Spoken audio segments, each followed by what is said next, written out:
Formation पढ़ेंगे cerebral के बारे में। हमारे पास एक मालफॉर्मेशन आती है, उसका नाम है डेंडी वॉकर मालफॉर्मेशन।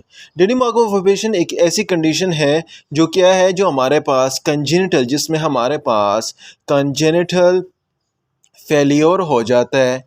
जब हमारे पास कंजेनिटल फेलियोर हो जाए किसका, सेरेबेलर वर्मिस का, जब हमारे पास सेरेबेलर वर्मिस का कंजेनिटल फेलियर हो जाए और वो बने ही ना, तो इस कंडीशन का नाम डेंडी वॉकर मालफॉर्मेशन है। अभी यहाँ पर जब सेरेबेलर वर्मिस ही नहीं बनेगा तो यहाँ पर क्या होगा, इस कंडीशन में हमारे पास मैसिव डायलेटेड फोर्थ वेंट्रिकल होगा। आपका फोर्थ वेंट्रिकल क्या हो जाएगा, बहुत ज़्यादा डायलेट हो जाएगा, उसकी डायलेशन हो जाएगी और साथ साथ जब वो डायलेट हो गया तो कंप्रेस कर देगा और सेरेबेलम हमारे पास एब्सेंट हो जाएगा। मैसिव डायलेशन हो गई, सेरेबेलम हमारे पास एब्सेंट हो गया और साथ में बच्चे के अंदर बेबी में कौन सी कंडीशन अराइज होगी, हाइड्रोसेफेलस की कंडीशन अराइज हो जाएगी। तो कंजेनिटल मालफॉर्मेशन है जिसमें हमारे पास सेरेबेलर वर्मिस नहीं बनता। जो सेरेबेलर वर्मिस ही नहीं बनेगा, massive dilation of fourth ventricle हो जाएगा और सेरेबेलम एब्सेंट और हाइड्रोसेफेलस की कंडीशन अराइज हो जाएगी। दूसरी कंडीशन का नाम है, उसका नाम है अर्नोल्ड क्यारी मालफॉर्मेशन। अर्नोल्ड क्यारी मालफॉर्मेशन कौन सी कंडीशन है, ये टाइप 2 कंडीशन है। और ये अर्नोल्ड क्यारी मालफॉर्मेशन की अगर बात की जाए तो अर्नोल्ड क्यारी में क्या होता है, इसमें हमारे पास नीचे नहीं आते हैं, क्या कंजेनिटल डिस्प्लेसमेंट नहीं होती है, कंजेनिटल डाउनवर्ड डिस्प्लेसमेंट नहीं होती है। जब डाउनवर्ड डिस्प्लेसमेंट नहीं होगी, जब डाउनवर्ड डिस्प्लेसमेंट ही नहीं होगी, उसका नाम क्या है, अर्नोल्ड क्यारी मालफॉर्मेशन। कंजेनिटल डाउनवर्ड डिस्प्लेसमेंट नहीं हो रही है, किस चीज़ की, दो चीज़ों की, एक का नाम है सेरेबेलर वर्मिस और टॉन्सिल्स की। टॉन्सिल और सेरेबेलर वर्मिस की जब डाउनवर्ड डिस्प्लेसमेंट नहीं हो रही, उसका नाम अर्नोल्ड क्यारी मालफॉर्मेशन। जब डाउनवर्ड डिस्प्लेसमेंट नहीं होगी, डाउनवर्ड डिस्प्लेसमेंट किसके थ्रू, फोरामेन मैग्नम के थ्रू जब डाउनवर्ड डिस्प्लेसमेंट नहीं होगी तो क्या हो जाएगा, it will leads to obstruction of what, it will leads to obstruction of CSF flow. CSF flow की ऑब्स्ट्रक्शन हो जाएगी, जिससे हमारे पास वही न्यूबॉर्न बेबी में हाइड्रोसेफेलस की कंडीशन अराइज हो जाएगी। हाइड्रोसेफेलस की कंडीशन भी अराइज होगी और उसके साथ साथ मेनिंजोमाइलोसील्स की कंडीशन भी, जिससे मेनिंजेस और फाइनल कॉर्ड की दोनों प्रोट्रूजन हो जाती है, माइलोसील की कंडीशन दोनों अराइज हो जाएंगी। तो अर्नोल्ड क्यारी मालफॉर्मेशन में कंजेनिटल डाउनवर्ड डिस्प्लेसमेंट नहीं होती कि इसकी सेरेब्रल वर्मिस और टॉन्सिल्स की फोरामेन मैग्नम्स के थ्रू, तो इससे ऑब्स्ट्रक्शन ऑफ CSF फ्लो हो जाएगा और हाइड्रोसेफेलस और मेनिंजोमाइलोसिल की कंडीशन इसमें हमारे पास अराइज हो जाएगी। नेक्स्ट पढ़ते हैं स्पाइनल कॉर्ड के लीजन के बारे में। स्पाइनल कॉर्ड के लीजन्स की अगर बात की जाए तो स्पाइनल कॉर्ड के लीजन्स में हमारे पास डिफरेंट कंडीशन आती हैं। स्पाइनल कॉर्ड के लीजन की अगर बात की जाए तो सबसे पहला कंडीशन है, उसका नाम है सेरिंजोमेलिया या सेरिंजोमाइलिया। जब सेरिंजोमाइलिया हर उस कंडीशन का नाम है जिसमें हमारे पास क्या होता है, उसमें हमारे पास सिस्टिक डीजेनरेशन हो जाती है। The cystic degeneration of spinal cord, जब हमारे पास cystic degeneration of spinal cord हो जाए तो उसका नाम हमारे पास क्या होता है, सेरिंजोमेलिया होता है। हमारे पास ये क्यों आता है, ये it is because of trauma. ये हमारे पास ट्रामा की कंडीशन की वजह से आ सकता है, या हमारे पास टाइप 2 नहीं, टाइप 1 अर्नोल्ड क्यारी मालफॉर्मेशन की वजह से भी आ सकता है। टाइप 1 अर्नोल्ड क्यारी मालफॉर्मेशन की वजह से भी आ सकता है और या इसके साथ साथ ट्रामा की कंडीशन में भी आ सकता है। जब स्पाइनल कॉर्ड की डिस्टिक डीजेनरेशन हो गई तो ये मोस्ट प्रोबेबली कहाँ पर होगा, it is between C8 to T1। Cervical vertebrae 8 से लेकर और उस नर्व से माइलिनेशन से लेकर और T1 तक इसके दरमियान मोस्ट प्रॉबली होता है। तो जब इसके दरमियान होगा तो क्या कंडीशन अराइज होंगी? तो इसमें हमारे पास नंबर वन सेंसरी लॉस होगा। सेंसरी लॉस का क्या मतलब है? सेंसरी लॉस का मतलब ये है कि पेन और टेम्परेचर की टच सेंसेशन वगैरह क्या हो जाएगी, ख़त्म हो जाएगी, और इसके साथ साथ पोजीशन की सेंसेशन भी क्या हो जाएगी, ख़त्म हो जाएगी। तो ये C8 और T1 की वजह से हो रहा है कि दरमियान में हो रहा है। तो C8 T1 की वजह से एंटीरियर वाइड कमेशर और स्पाइनोथैलेमिक ट्रैक जितने भी डोर्सल कॉलम सिस्टम है, जो भी सिस्टम है, स्पाइनोथैलेमिक ट्रैक हो गया, और जितने भी सिस्टम है जो डोर्सल कॉलम से जा रहे हैं, जो स्पाइनल से थैलेमस को जा रहे हैं, लेटरल स्पाइनल थैलेमस है, एंटीरियर कमेशर्स हैं, उनमें क्या हो जाएगी, डीजेनरेशन। जब डीजेनरेशन तो सेंसेशन वगैरह लॉस हो गई है। सेंसेशन वगैरह जब लॉस हो गई है C8 to T1 की वजह से, तो उसकी वजह से हमारे पास ये कॉम्प्लिकेशन आ रही है। नंबर 2, इसके बाद C8 to T1 के बाद हो गया, लेकिन इसके बाद एक दूसरी कंडीशन आती है, उसका नाम है क्या? उसका नाम है सायरिंग्स। सायरिंग्स किससे कहते हैं? सायरिंग्स की एक्सपेंशन होती है। सायरिंग्स की एक्सपेंशन का मतलब ये है कि हमारे पास एक ऐसी एक्सपेंशन होती है which leads to affection of spinal cord, जो हमारे पास स्पाइनल ट्रैक जो हैं उन्हें क्या कर देता है, उन्हें इफ़ेक्ट कर देता है। तो ये स्पाइनल ट्रैक को जब इफ़ेक्ट करेगा तो इसमें 2 कॉम्प्लिकेशंस आएंगी। नंबर वन में मसल्स एट्रोफी होगी। मसल्स एट्रोफी, अभी मसल एट्रोफी क्यों होती है बताता हूँ। नंबर 2, दूसरी में हमारे पास एक कंडीशन डेवलप हो सकती है जिसमें हमारे पास आती है हॉर्नर सिंड्रोम। हॉर्नर सिंड्रोम की कॉम्प्लिकेशन भी आ सकती है।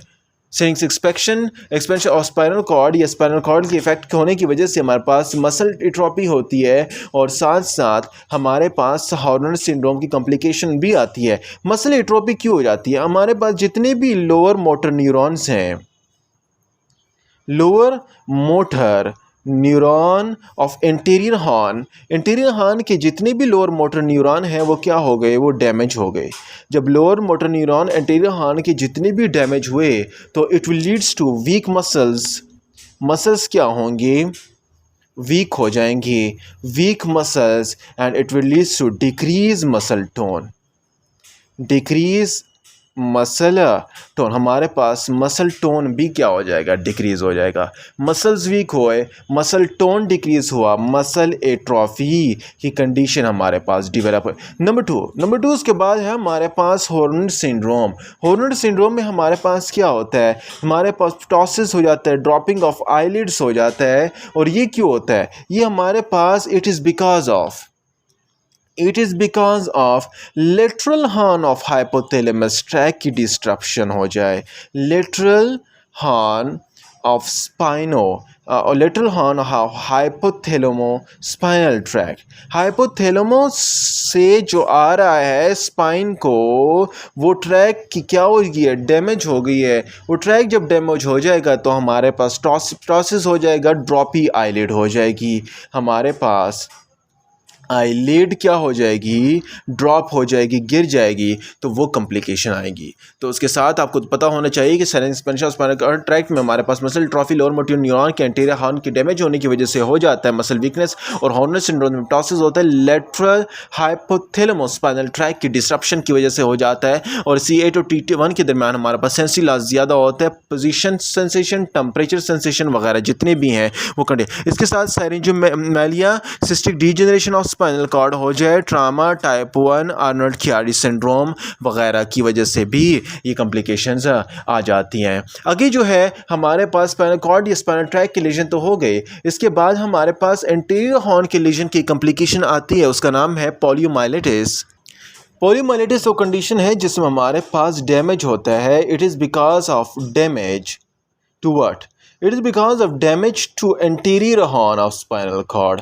जो एंटीरियर मोटर हॉर्न है, ये anterior motor horn of spinal cord को क्या हो गया है, डैमेज हो गया। किसकी वजह से? एंटीरियर मोटर हॉर्न हमारे पास एक वायरस की वजह से, उसका नाम है पोलियो पोलियो वायरस जाते सीधे एंटीरियर मोटर हॉर्न को डैमेज करता है और एंटीरियर मोटर हॉर्न और स्पाइनल कॉर्ड को डैमेज हुआ और जितने भी लोअर मोटर न्यूरॉन की कॉम्प्लिकेशन है वो साथ साथ आ जाएंगी। Anterior motor horn of lower motor neuron की कॉम्प्लिकेशंस हमारे पास डैमेज हो जाएंगे और इसके साथ हमारे पास आ जाएंगे। अभी lower motor neuron motor horn या लोअर मोटर न्यूरॉन जो है वो हमारे पास मसल्स को जाता है और मसल को क्या करता है, कंट्रैक्ट वगैरह करता है। अभी लोअर मोटर न्यूरॉन क्या हो गया, डैमेज हो गया। जब लोअर मोटर न्यूरॉन डैमेज हो जाएगा it will leads to number 1 muscle atrophy. उसी तरह हमारे पास इसमें भी मसल एट्रोफी हो जाएगा। इसमें हमारे पास एक कंडीशन आ जाएगी, उसका नाम है फ्लैसिड पैरालिसिस। फ्लैसिड पैरालिसिस की कंडीशन भी आ जाएगी। और थर्ड वन हमारे पास बॉडी में वीकनेस आ जाएगी।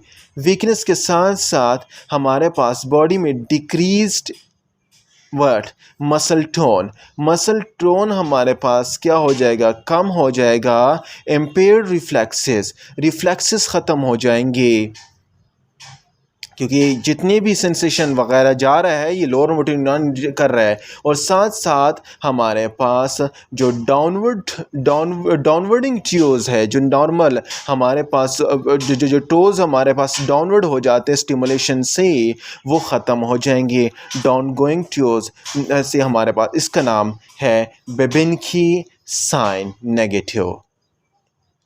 बेबिन्स्की का नेगेटिव साइन आएगा। तो ये कॉम्प्लिकेशन है कुछ किससे, पोलियोमाइलिटिस से रिलेटेड है। Damage of anterior motor horn lower motor neuron के डैमेज होने की वजह से, पोलियो वायरस की वजह, डिफेक्ट होने की वजह से आता है। लोअर मोटर न्यूरॉन जहाँ पर कंट्रीब्यूट कर रहा है वहाँ पर सारी कॉम्प्लिकेशन आ जाएंगी क्योंकि डैमेज हुआ है। मसल की एट्रोफी, फ्लैसिड पैरालिसिस, वीकनेस और decrease muscle tone, impaired reflexes और साथ डाउन गोइंग जो रिफ्लेक्स है बेबिन्स्की साइन, वो हमारे पास नेगेटिव हो जाएगा। इसके बाद दूसरी कंडीशन है, उसका नाम है वर्डिंग हॉफमैन डिजीज। अभी ये कौन सी कंडीशन है?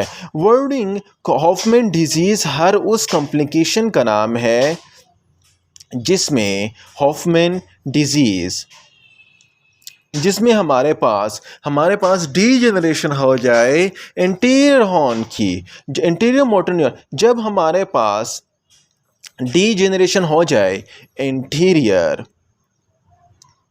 एंटीरियर मोटर हॉर्न की क्या हो गई, डीजेनरेशन हो गई। जब आपकी एंटीरियर मोटर हॉर्न की डीजेनरेशन हो जाए तो उस कंडीशन का नाम वर्डिंग हॉफमैन डिजीज़ है। उस डीजेनरेशन की वजह से आपके पास क्या कंडीशन आएगी, आपके पास जो बेबी बॉर्न होगा वो फ्लॉपी बेबी होगा, फ्लॉपी बेबी। और उस बेबी की विद इन फ्यू ईयर्स, कुछ सालों में ही उस बेबी का क्या हो जाएगी, आफ्टर बर्थ उसकी डेथ हो जाएगी। तो डीजेनरेशन एंटीरियर मोटर हॉर्न से आता है तो इससे फ्लॉपी बेबी आ जाएगा और floppy baby with few year वो हमारे पास डेथ की कंडीशन हमारे पास डिवेलप हो। याद रहे कि Werdnig Hoffmann disease is an autosomal recessive disease. ये हमारे पास ऑटोसोम पर है लेकिन रिसेसिव कंडीशन में आती है और कॉन्जेनिटल ट्रांसफ़र होती है, तो ये कंडीशन आ जाती है। वर्डिंग हॉफमैन डिजीज़ में हमारे एंटीरियर मोटर हॉर्न जो है वो डैमेज हो रहा है, डीजेनरेशन हो रहा है, तो उसमें हमारे पास क्या आएगा, फ्लॉपी बेबी की कंडीशन आ जाएंगी और फ्यू ईयर्स में बेबी की क्या हो जाएगी, डेथ हो जाएगी। अभी नेक्स्ट थर्ड जो कंडीशन है उसका नाम है एमायोट्रॉफिक लेटरल स्क्लेरोसिस। एमायोट्रॉफिक लेटरल स्क्लेरोसिस कौन सी कंडीशन है? एमायोट्रॉफिक लेटरल स्क्लेरोसिस एक ऐसी कंडीशन है जिसमें हमारे पास 2 ट्रैक की डीजेनरेशन होती है। 2 ट्रैक कौन कौन से हैं? आपने इतना पता होना चाहिए कि इसमें 2 ट्रैक की डीजेनरेशन हो जाती है और ये 2 ट्रैक कौन कौन से हैं? नंबर 1, अपर मोटर न्यूरॉन के जितने भी ट्रैक हैं वो सारे डीजेनरेट होंगे। अपर मोटर न्यूरॉन के ट्रैक डीजेनरेट हुए। और नंबर 2, लोअर मोटर न्यूरॉन के जितने भी ट्रैक हैं वो भी डीजेनरेट हो जाएंगे। अपर मोटर न्यूरॉन के ट्रैक डीजेनरेट हुए एंटीरियर मोटर हॉर्न के अपर मोटर न्यूरॉन के डीजेनरेट हुए और साथ लोअर मोटर न्यूरॉन के एंटीरियर मोटर हॉर्न के लोअर मोटर न्यूरॉन के डीजेनरेट हुए और अपर मोटर न्यूरॉन की अगर बात की जाए जो लेटरल कॉर्टिकल स्पाइनल ट्रैक्ट से होके जाता है वो डीजेनरेट। तो अभी यहाँ पर क्या साइन होगा, देखें यहाँ पर लोअर मोटर न्यूरॉन का जो एंटीरियर मोटर हॉर्न के थ्रू लोअर मोटर न्यूरॉन की डीजेनरेशन हो रही है, तो यहाँ पर वही कहानी है जो लोअर मोटर न्यूरॉन से रिलेटेड है। Muscle atrophy, fleshy paralysis, weakness, सब में की साइन वगैरह नेगेट, बात खत्म हो गई। अपर मोटर न्यूरॉन की अगर मैं डीजनरेशन की बात करूं तो it is completely opposite to the lower motor neuron. यहाँ पर पैरालिसिस हो रहा था, यहाँ पर पैरालिसिस नहीं होगा, लेकिन यहाँ पर फ्लैसिड था, यहाँ पर स्पेस्टिक पैरालिसिस हो जाएगा, स्पेस्टिक पैरालिसिस। और यहाँ पर रिफ्लेक्स ख़त्म हो रहे थे, यहाँ पर रिफ्लेक्स पॉजिटिव हो जाएंगी, जिसका नाम है हाइपर रिफ्लेक्सिया। यहाँ पर मसल टोन कम हो रहा था, यहाँ पर मसल टोन क्या हो जाएगा, इंक्रीज़ हो जाएगा, यानी ज़्यादा हो जाएगा। यहाँ पर नेगेटिव साइन आ रहा था, यहाँ पर बेबिंस्की साइन का पॉजिटिव बेबिंस्की साइन आएगा। तो ये कुछ कॉम्प्लिकेशंस हैं जो यहाँ पर आ रही हैं अपर मोटर न्यूरॉन के लिजन की वजह से, के डीजनरेशन की वजह। लोअर तो अपनी कहानी ख़त्म हुई, अपर मोटर न्यूरॉन की डीजनरेशन हुई। अभी देखें यहाँ पर मसल्स की पैरालिसिस हो रही है, तो मसल की पैरालिसिस के साथ साथ आपको ये भी पता होना